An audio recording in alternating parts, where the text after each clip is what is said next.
Я зашла домой, и возле квартиры стояла эта гигантская коробка. Я ничего такого не заказывала, у меня такое впервые, как будто либо это ошибка, либо это сейчас я узнаю, что я это все-таки заказывала, либо я вообще не знаю, что.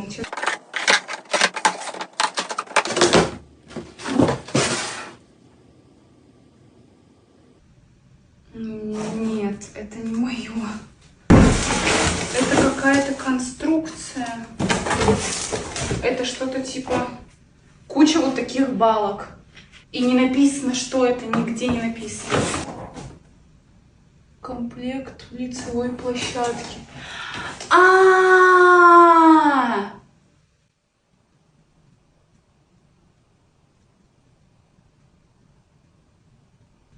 Я поняла. Это стул на террасу. Жесть.